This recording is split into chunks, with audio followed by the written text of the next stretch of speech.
Pozdrav, medenjaci! Želite li saznati zašto erumpiraju vulkani?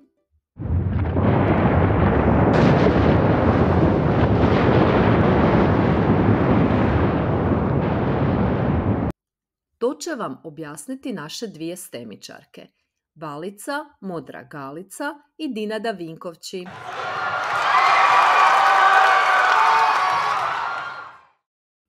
One će nam prirediti jednu malu, sičušnu erupciju u boci. Evo što vam je potrebno.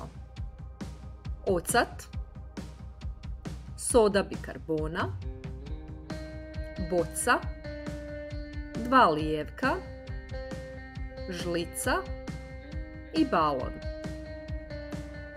Naspite ocat u bocu pomoću lijevka. Nemojte nasuti više od 1/3 boce. Neka vam tu svakako pomogne odrasla osoba.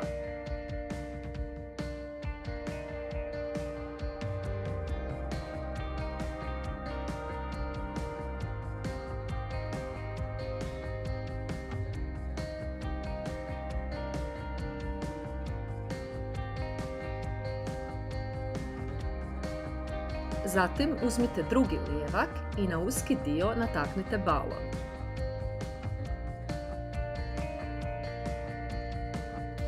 U lijevak stavite žlicu soda bikarbone, pa ga malo protresite kako bi se soda bikarbona spustila u balon. Kada je soda bikarbona u balonu, pažljivo nataknite balon na vrh boce i gledajte što se događa. O!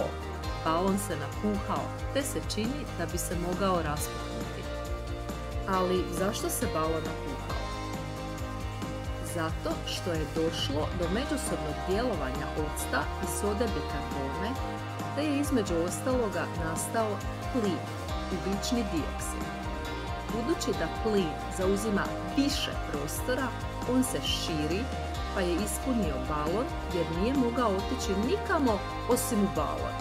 I zato se balon napuhao. Kako je to slično erupciji vulkana?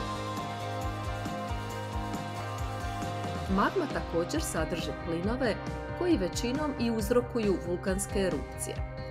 Kada se magma približi površini zemlje, ti se plinovi oslobađaju, šire se i traže izlaz iz vulkana, baš kao što je ugljični dioksid želio izaći iz boce pa je napuhao balon.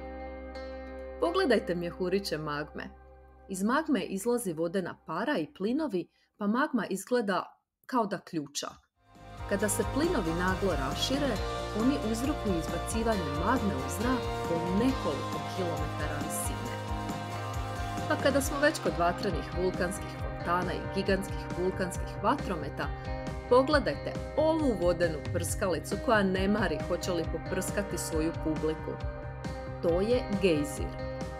Gejzir je izvor tople vode koji nastaje tako što se voda na velikoj dubini zagrijava zbog blizine magme. Kako je magma jako vruća, ona zagrijava vodu do ključanja. Iz vode se oslobađa vodena para koja prva izlazi iz zemlje, a zatim se podiže kipuća voda, te se voda i para zajedno podižu u zrak poput neke prevrtljive fontane za koju nikad ne znaš hoće li te okupati kad se ti najmanje tome nadaš. A sada je vrijeme za pitalice. Kako se zove izvor vode koji izbacuje kipuću vodu u zrak? Gejzir. Što prvo izlazi iz gejzira i najavljuje dolazak vode? Vodena para. Iz pokusa naših stemičarki smo naučili nešto o plinovima.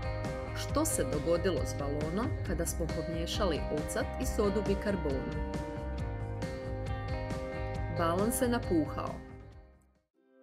Hvala vam na pozornosti, medenjaci, učenjaci.